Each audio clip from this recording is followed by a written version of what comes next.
А грязь там жесткая.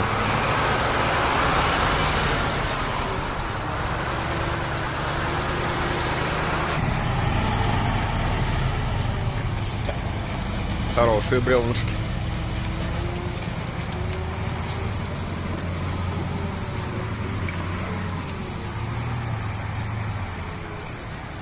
Вот по такой грязи мы ездим.